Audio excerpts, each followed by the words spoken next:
Bom dia, caros irmãos. Bom dia. Desejamos que tenham tido uma boa semana com a graça de nosso Senhor Jesus Cristo.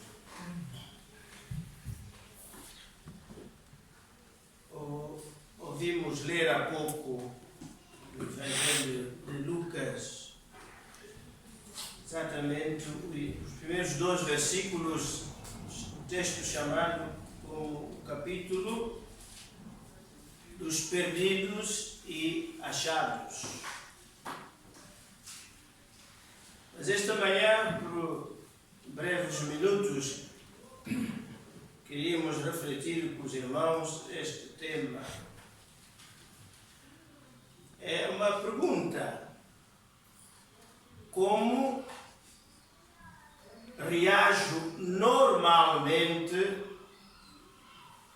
à palavra de Deus? Cada um é como é. Evidentemente que não reagimos todos da mesma maneira à palavra de Deus, mas depois de alguns anos de vida cristã, de certa maneira podemos, cada um, estabelecer, digamos, um certo padrão, como normalmente, ou quando faz a sua meditação diária, ou quando lê um livro cristão, em que o livro é muito baseado nos ensinos da palavra de Deus, a ouvir uma lição da escola bíblica dominical, um estudo ou uma pregação. Quais os fatores, os principais fatores que contribuem para essa sua reação, digamos, normal, a minha reação normal? Depende se a mensagem é baseada no Novo Testamento ou no Antigo Testamento. Depende do livro. Se for os Salmos, enfim, quase que funciona um bocado como uma leitura de autoajuda, conjunto dos livros de autoajuda. Ou leva em conta a formação do pregador universitário, ou, digamos, tem uma cultura normal, média, básica, ou se for um médico como Lucas, ou um teólogo como Paulo, e se for um pescador como Pedro, ou se for um cobrador de imposto como Mateus, ou se for um agricultor como Amós, ou uma pessoa, um homem de administração pública que circula nos corredores do poder como Isaías, Daniel e outros tantos, um conselheiro de reis como há algum tempo foi Jeremias. Esses fatores ajudarão ou contribuem para formar a base da sua reação normal à palavra de Deus. Há um texto bíblico que todos nós já ouvimos falar, que é em 1 Tessalonicenses, capítulo 2, verso 13. O apóstolo Paulo estabelece como que um padrão que devia servir de base a cada um de nós na nossa reação à palavra de Deus. Diz ele que nós devíamos recebê-la não com palavra de homem, portanto em função do pregador, da formação de todos os outros elementos e muitos mais podiam ser incluídos, ou pensando que bem foi o recado de Deus. Porventura pensamos algumas vezes que, ou quase sempre, que aquilo que lemos na Bíblia, a maior parte é a reação de Deus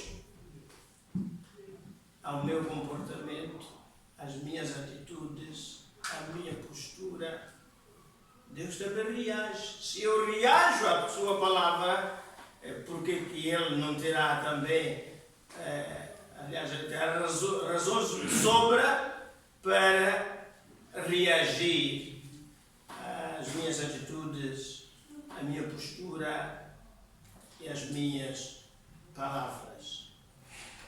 Meus irmãos, é vulgar às vezes dizermos que um determinado pregador ou este pastor que usa o púlpito para mandar recados.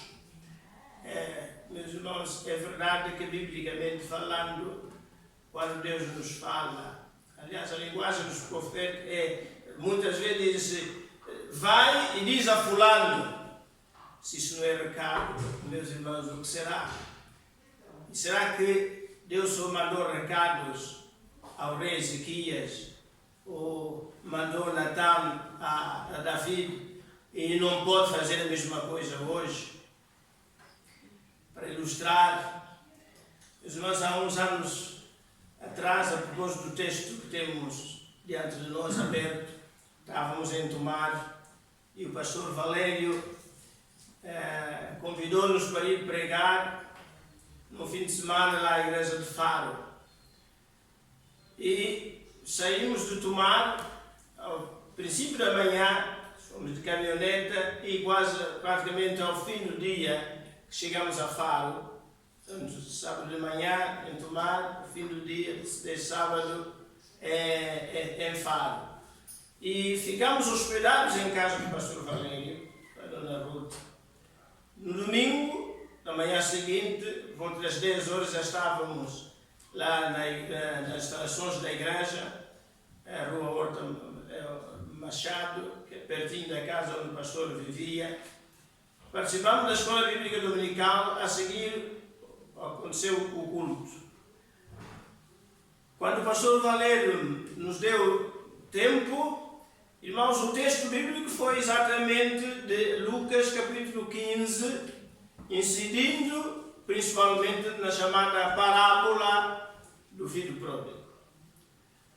Começamos a desenvolver o assunto e as tantas, mais ou menos, onde está a nossa irmã Cristina e a nossa irmã Maria Antônia, havia mais pessoas nos bancos, não era tempo de pandemia, e o que eu reparo? Havia uma senhora e um jovem, enfim, digamos, a luta um com o outro. O jovem tentava levantar-se e aquela senhora ao lado agarrava nele, obrigava-o a sentar-se. O jovem continuava naquela atitude e aquela senhora, até que o rapaz levantou-se e ia sair, e o porteiro lá desenvolveu o seu trabalho, convenceu aquele jovem a não ir-se embora, a regressar, e acabou por regressar, isso enquanto a pregação corria, e voltou a ocupar aquele lugar. No fim da pregação, o pastor Valério fez o apelo, e meus irmãos, uma das pessoas que foi à frente para aceitar Jesus como Senhor e Salvador era exatamente um desses jovens. Bem, o culto termina, estava a cumprimentar as pessoas, a conversar, dediquei algum tempo a conversar com aquele jovem. A senhora estava ao lado e a senhora aproxima e diz ao pastor: desculpa, aconteceu, este rapaz é meu filho. E portanto, enquanto estava a desenvolver a mensagem, às tantas o meu filho olhou para mim e disse: mãe, tu traíste-me. Afinal, tu foste contar a minha vida ao pastor, não foste capaz de falar comigo diretamente e ainda mandaste o recado e pronto, estava naquele... Portanto, por isso é que o jovem queria ir-se embora, porque se sentia traído pela mãe. Ajudei, digamos, a apoiar a mãe e explicar. Enfim, que eu disse há pouco que nunca tinha tido conversa nenhuma com a mãe, nem a mãe me conhecia. Tinha chegado na véspera, portanto não houve possibilidade de qualquer contacto, e dei os parabéns pelo facto de ter reconsiderado e voltar. Meus irmãos, irmãos, a reação daquele jovem, muitas vezes é a minha reação, é a sua reação. Nós nos esquecemos que se alguém conhece a minha vida, a sua vida, esse alguém é Deus. E Deus, que nos conhece melhor do que ninguém, sabe exatamente o que é que eu, o irmão e a irmã precisa num determinado momento. Bem, quando nesse capítulo 15 chegamos a esta parte, meus irmãos, isto não cai no céu assim à toa, há todo um contexto. E o contexto, meus irmãos, começa exatamente no capítulo 13, o verso 2, diz: e respondendo Jesus disse-lhes: cuidai-vos que esses galileus foram mais pecadores do que todos os galileus por terem padecido tais coisas. O verso 4, e aqueles 18 sobre os quais caiu a torre de Siloé e os matou, cuidai-vos, foram mais culpados do que todos quantos homens habitavam em Jerusalém.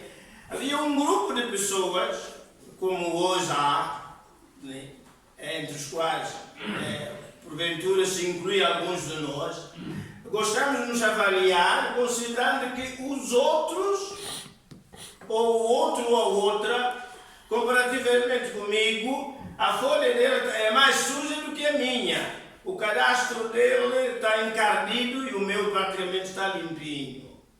E, portanto, que aquilo que é de ruim pode acontecer na vida, só pode acontecer com aqueles que têm a folha toda manchada. E eu, como tenho a minha folha mais ou menos limpa, mais para do que para suja, portanto, não tem que me acontecer nada assim de complicado. Portanto, gente que se considera melhor do que os outros. E entramos no capítulo 14, o verso 2, diz que temos aqui um outro grupo de pessoas que estavam no templo. Diz acontecer que num sábado, entrando ele em casa de um dos principais dos fariseus para comer pão, eles o estavam observando. Agora repara, meus irmãos, é que Jesus entrar em casa de um fariseu para comer ou beber, nada de extraordinário, porque os fariseus consideravam-se, estavam em melhor posição para poder acolher e participar em conjunto, comungar, celebrar com o nosso Senhor Jesus Cristo, porque eles, os fariseus e os saduceus e outros líderes, estavam mais ou menos, e alguns eles consideravam, estavam acima do nosso Senhor Jesus Cristo. Mas é que estava ali também diante um certo homem que tinha um problema de saúde. E Jesus Cristo, o que ele vai fazer? Cura este homem. E pelo facto de o curar num sábado, não é a cura, mas o dia em que isso acontece, Jesus Cristo arranja um monte de problema, porque afinal ele vai tocar, fazer um sábado seja um dia normal como os outros, quando é um dia sagrado. E dali que esses homens deixaram de apreciar nosso Senhor Jesus Cristo. E então, o tempo corre, não dá para tudo, temos de saltar alguns textos.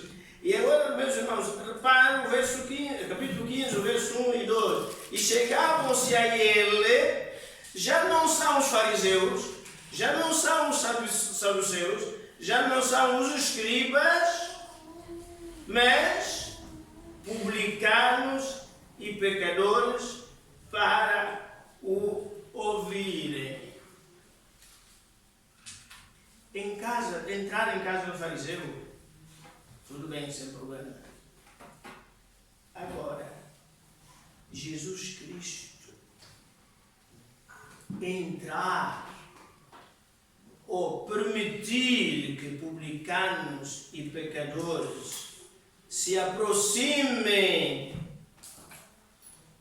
dele para o ouvir, mesmo mas ouvir.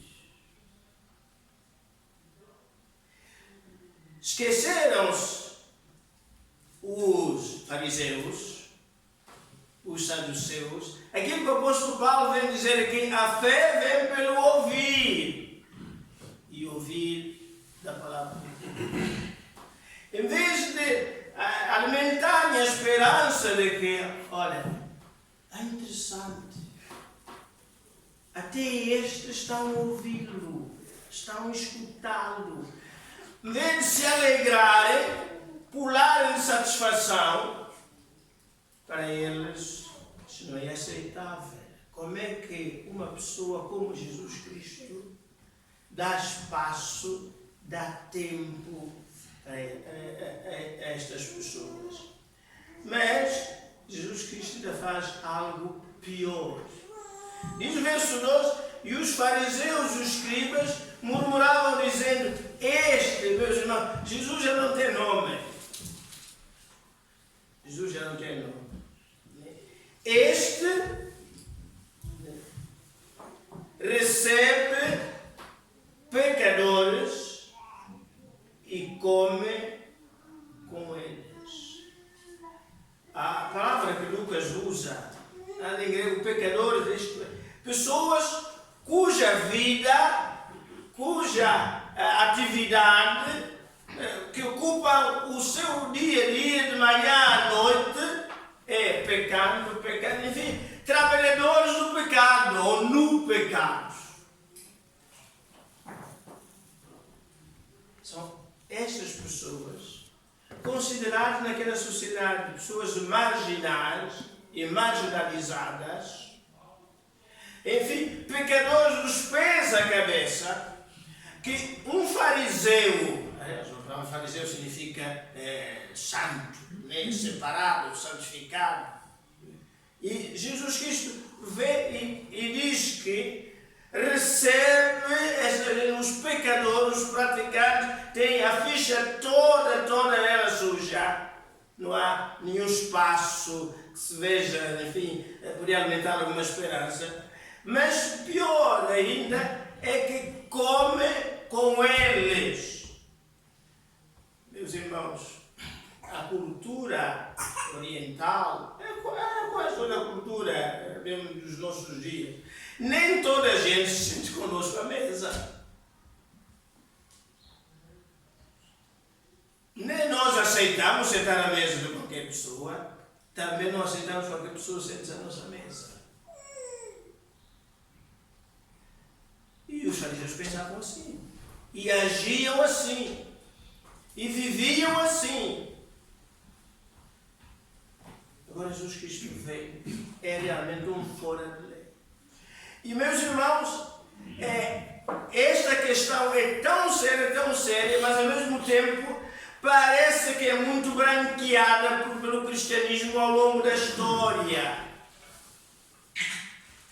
Mesmo, o problema do coração e da mente de Pedro, que faz com que Deus lhe envie aquela visão do lençol com toda a bicharada lá, é o problema do fariseu, e não era só do fariseu.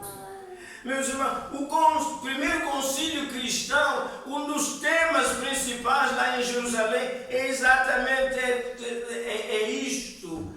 Né? O apóstolo Pedro entrou em casa de Cornélio, o impuro, o pecador, o gentio, com a sua família, e celebrou com eles, mas por ordem de quem? Quem é a assembleia que autorizou? Qual foi a reunião? Vamos ver o que está escrito no livro de Atos.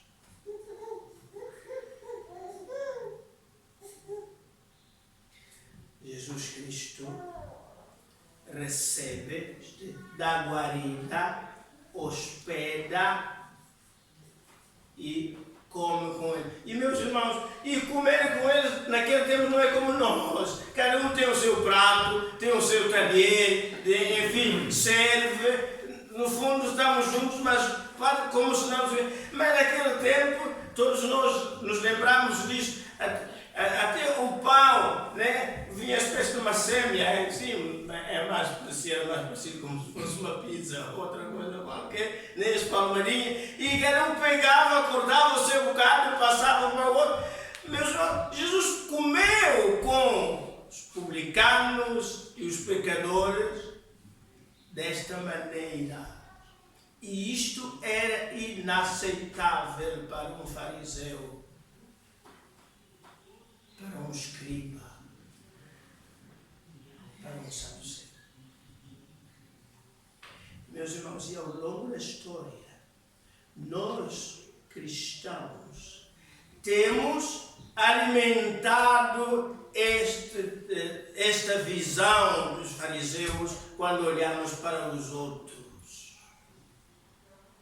Somos os mais santos, então, se o outro chega, eu ponho o mais longe possível, né? Não é agora por causa da pandemia. Antes da pandemia, se um irmão chegava e então pedia que o outro fosse mais para lá, né? E que é para manter a distância. Ou até, eu já vi isto acontecer nas nossas igrejas, a pessoa mudava de banco, que é para não apanhar a enfermidade do outro. Eu não sei, nesse tempo de pandemia, como é que essas pessoas se reagirão. E isto provocou uma verdadeira revolução. Não admira que tudo isto somando vai contribuir para que eles tomem a tal decisão de que tem que morrer.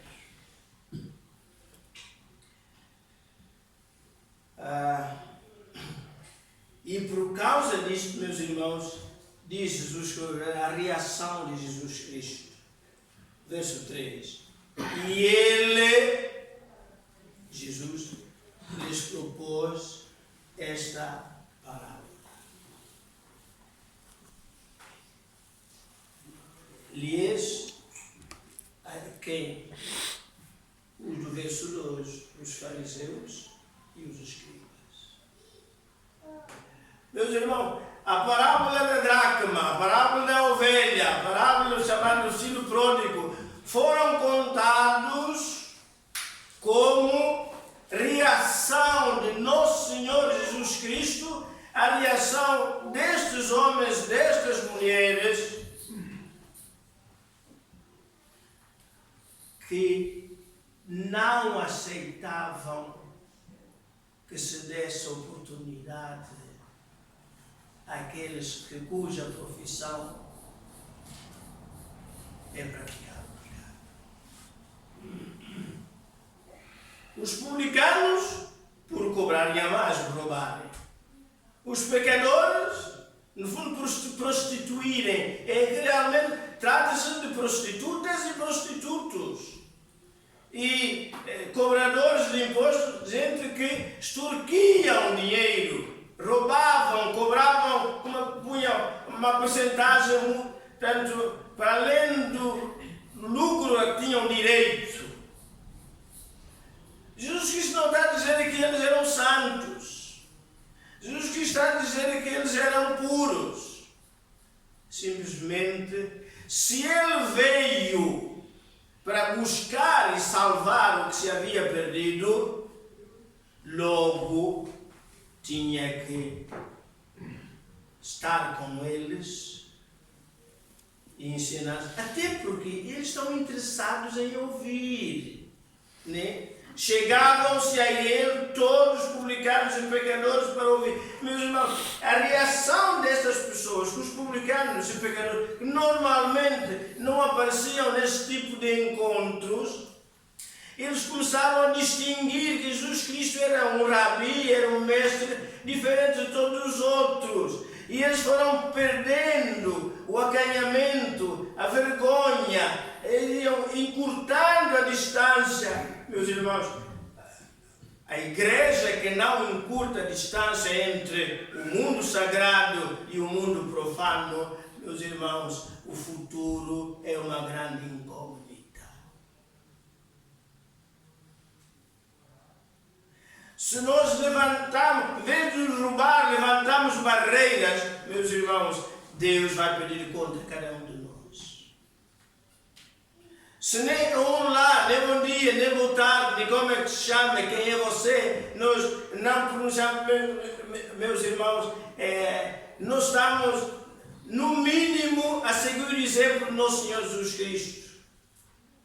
Sentar-se à mesma mesa, partilhar o mesmo pão. Muitas vezes, meus irmãos, acabamos por dar a imagem de um cristianismo que não tem nada a ver com Cristo. Este assunto é tão sério que atravessa os séculos e nós, os cristãos, continuamos a ter muita dificuldade de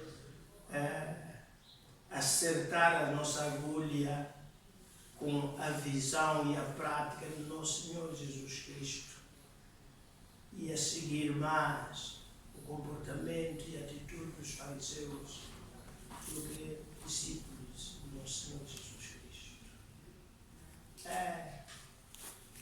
É que isto de comer com publicanos e pecadores é preciso ter muita coragem. Ter muita coragem, porque as pessoas vão falar naturalmente, olha, vi o fulano com o Beltrano. Às vezes nós estamos em determinado sítio, nem queremos, vai tirar uma fotografia. Não, peraí, deixa-me afastar. Quer dizer, esteve e está sem problema nenhum. Se falam que vão tirar a fotografia, não quer que apareça. Eu vi. Tu estavas justamente por falar, é capaz de ter a atitude de Pedro. E eu? Não, nunca não conheço esse homem. Né? Eu não estive lá, mostra lá. Mas claro que se aparece lá na fotografia, já não dá para eu dizer que não estive. Meus irmãos, abramos a nossa mesa para que haja espaço para outros. Porque rejeitadas, essas pessoas já estão rejeitadas no mundo. E se o cristão e a igreja também os rejeita, a pergunta é: que alternativa para essas pessoas? Como reajo à palavra, ao ensino e às práticas do nosso Senhor Jesus Cristo? A resposta que deve dá-la, mas que seja com humildade, submissão, e como ele disse a Samuel, quando ouvires, diga: fala, Senhor, que o teu servo pode.